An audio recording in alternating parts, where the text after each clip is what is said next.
povo iraniano está dominando as ruas da capital do Irã. O governo iraniano pensou que enviando militares e cortando a internet, os protestos se acalmariam. Mas não é isso que estamos vendo. O povo iraniano segue invadindo as ruas do Irã, pedindo pela queda do regime e por liberdade. Olhe para essas imagens. Milhares de pessoas marchando em direção ao centro de Teherã. Não estão correndo, não estão se escondendo, estão avançando, com coragem, com determinação e com uma mensagem clara. Chega, queremos mudança.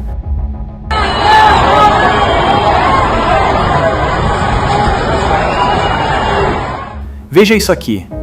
Uma mulher sem hijab dançando no topo de um carro de polícia abandonado. Homens derrubando estátuas de líderes do regime. E bandeiras da monarquia sendo hasteadas onde antes tremulava a bandeira da República Islâmica.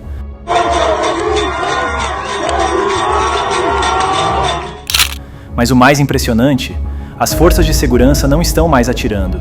Em muitas áreas, eles simplesmente recuaram.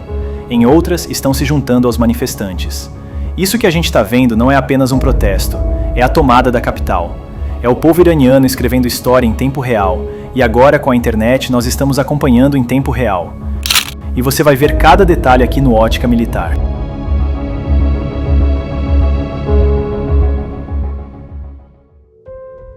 Vamos começar do momento exato em que tudo mudou. Foi na noite de 4 de janeiro de 2025.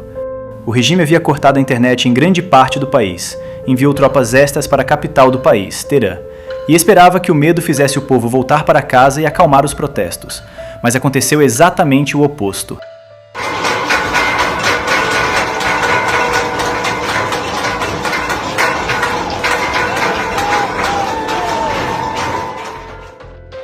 Por volta de mais ou menos 8 da noite, hora local de Teherã, algo muito importante começou. De todos os bairros da capital, multidões começaram a convergir para o centro. Não eram dezenas, não eram centenas, eram dezenas de milhares, e eles tinham um destino. A Praça Azadi, a Praça da Liberdade. Essa praça tem um simbolismo enorme no Irã. Foi lá que, em 1979, milhões de iranianos se reuniram para celebrar a derrubada do Shah. Foi lá que Khomeini proclamou a República Islâmica.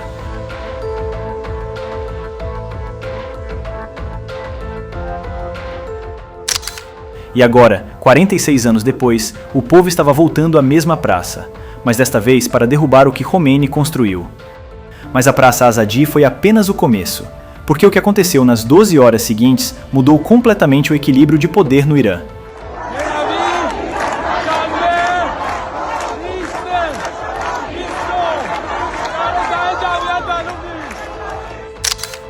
Vamos para a região de Ingelab Square, uma das áreas mais estratégicas de Teherã.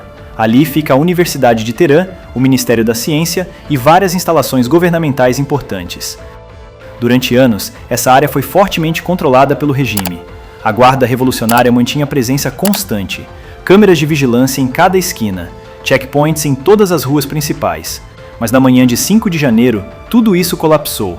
Estudantes saíram da universidade e começaram a marchar, não gritando slogans, mas cantando, e conforme eles marchavam, mais pessoas se juntavam. Comerciantes saíram de suas lojas, motoristas abandonaram seus carros, até mesmo funcionários de prédios governamentais saíram para se juntar à marcha. Agora vamos falar sobre as verdadeiras heroínas desta revolução: as mulheres iranianas. Durante 46 anos, o regime forçou mulheres a cobrirem seus cabelos.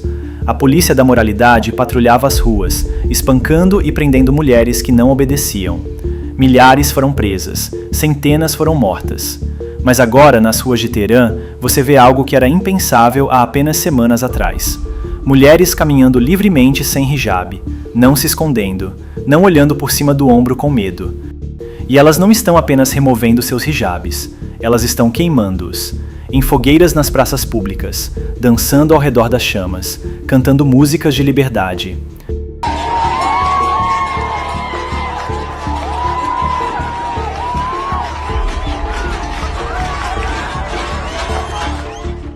Mas as mulheres não estão apenas queimando hijabs, elas estão na linha de frente dos confrontos.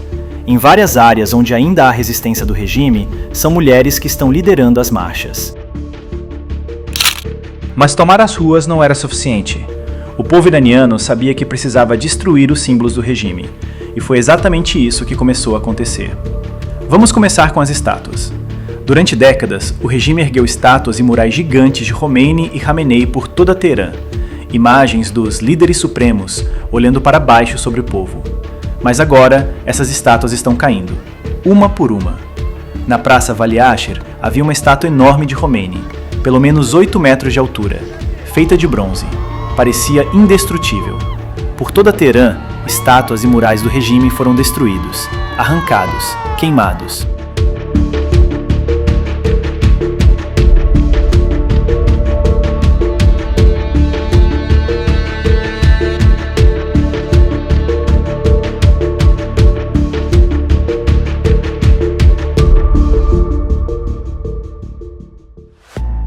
Agora você pode estar se perguntando, como os manifestantes conseguiram se coordenar se o regime cortou a internet?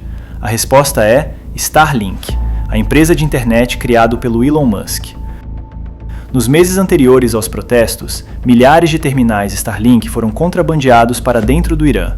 Alguns vieram pela Turquia, outros pelo Iraque, e muitos foram enviados diretamente dos Estados Unidos através de rotas secretas. E quando o regime cortou a internet, esses terminais Starlink se tornaram a única forma de comunicação com o mundo exterior. Manifestantes usaram Starlink para transmitir vídeos ao vivo dos protestos, para coordenar marchas, para alertar sobre movimentos das forças de segurança e para manter contato com a diáspora iraniana ao redor do mundo. O regime tentou desesperadamente bloquear o Starlink, mas não conseguiu. A tecnologia é simplesmente muito avançada para as capacidades iranianas. E isso teve um impacto enorme, porque pela primeira vez o mundo estava vendo os protestos iranianos em tempo real, sem filtros, sem a propaganda do regime. E isso criou pressão internacional massiva sobre o regime. Os Estados Unidos emitiram avisos severos. O presidente Trump postou várias vezes apoiando os manifestantes e ameaçando consequências se o regime massacrasse o povo. Israel ofereceu apoio logístico e de inteligência aos manifestantes. E até mesmo países europeus, que geralmente são cautelosos, começaram a expressar apoio aberto à revolução. Essa pressão internacional foi crucial, porque impediu o regime de usar a mesma brutalidade que usou em protestos anteriores. Em 2009, quando houve protestos massivos, o regime massacrou centenas de pessoas, e o mundo simplesmente deixou acontecer. Mas em 2025, com o mundo assistindo em tempo real, o regime não podia fazer isso. Sabia que qualquer massacre seria gravado, transmitido ao vivo e resultaria em intervenção internacional imediata. E agora vamos falar sobre o homem no centro de tudo isso, Ali Khamenei. Khamenei tem 85 anos, governou o Irã com mão de ferro por mais de 30 anos e sempre se apresentou como invencível, como representante de Deus na Terra. Mas agora, nos últimos dias de seu regime, ele está em pânico absoluto. Segundo relatos de fontes dentro do governo iraniano, Khamenei passou os últimos dias trancado em seu complexo fortificado, cercado apenas por seus guardas mais leais. Ele fez apenas uma aparição pública. Em 5 de janeiro, apareceu na televisão estatal, e o que vimos foi patético. Um homem velho, visivelmente assustado, culpando os Estados Unidos, culpando Israel, culpando todos, exceto ele mesmo. A ironia é deliciosa. O homem que passou décadas pregando sobre resistência e jihad está pronto para fugir no primeiro avião assim que as coisas ficarem difíceis demais. Mas há uma questão: será que Khamenei conseguirá fugir? Porque relatos indicam que há facções dentro da própria guarda revolucionária que querem impedi-lo. Não por lealdade ao povo, mas porque querem fazer um acordo com o novo governo. E Khamenei vivo seria um problema. Um julgamento de Khamenei seria um pesadelo para muitos que serviram ao regime. Então, há rumores de que certas facções militares podem tentar impedir a fuga de Khamenei, não para protegê-lo, mas para entregá-lo. Então, o que vem a seguir? Para onde o Irã está indo? Essa é a pergunta que todos estão fazendo, e a resposta honesta é: ninguém sabe com certeza, mas podemos identificar alguns cenários prováveis. Cenário 1. O príncipe Reza Pahlavi retorna ao Irã e restaura a monarquia constitucional. Este é o cenário que milhões de manifestantes estão pedindo. Eles cantam o nome do Shah nas ruas, eles hasteiam a bandeira da monarquia, e o príncipe Reza tem apoio internacional significativo. Ele foi recebido no Egito como chefe de Estado, tem reuniões regulares com líderes americanos e israelenses. Se ele retornar, provavelmente estabeleceria uma monarquia constitucional moderna. não um retorno ao regime absoluto do seu avô, mas um sistema onde o Shah é uma figura simbólica e o país é governado democraticamente.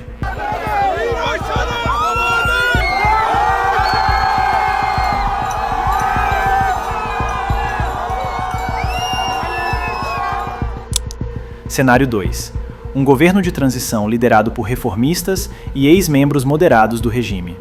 Essas são pessoas que estiveram no governo, mas que não estão manchadas pelos piores crimes do regime. Eles estabeleceriam uma república secular, organizariam eleições livres e gradualmente reconstruiriam as instituições.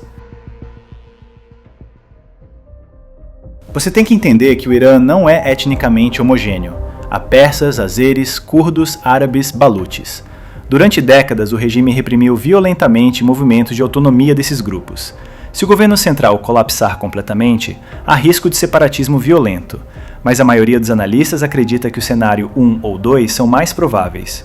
Porque há uma coisa que une todos os iranianos: eles estão cansados de caos, eles querem estabilidade, eles querem um país normal. Mas o colapso do regime iraniano não afeta apenas o Irã, afeta todo o Oriente Médio. Vamos começar com o Hezbollah no Líbano. Durante décadas, o Hezbollah tem sido o proxy mais poderoso do Irã. Recebia bilhões de dólares anualmente, armas, treinamento. Mas agora, com o regime iraniano colapsando, o Hezbollah está em pânico, porque quando o Teherã cair, o dinheiro para. E sem dinheiro, o Hezbollah não pode pagar salários, não pode comprar armas, não pode manter sua estrutura. Há relatos de que já está havendo deserções em massa no Hezbollah. Combatentes que antes eram leais estão simplesmente indo para casa, porque no final das contas, lealdade tem um preço, e quando você não pode pagar esse preço, a lealdade acaba. O mesmo está acontecendo com os Houthis no Iêmen. Durante anos, o Irã forneceu aos Houthis mísseis, drones e suporte financeiro, mas agora os Houthis estão sozinhos, e a Arábia Saudita está aproveitando a oportunidade para aumentar a pressão. Na Síria, as milícias xiitas apoiadas pelo Irã estão em retirada. Sem suporte iraniano, elas não podem manter suas posições. E no Iraque, grupos militantes xiitas ligados ao Irã estão perdendo influência rapidamente. O que estamos testemunhando agora é um daqueles momentos raros na história. Um momento em que um povo decide que já é suficiente, que não vai mais aceitar opressão, que vai lutar pela liberdade, não importa o custo.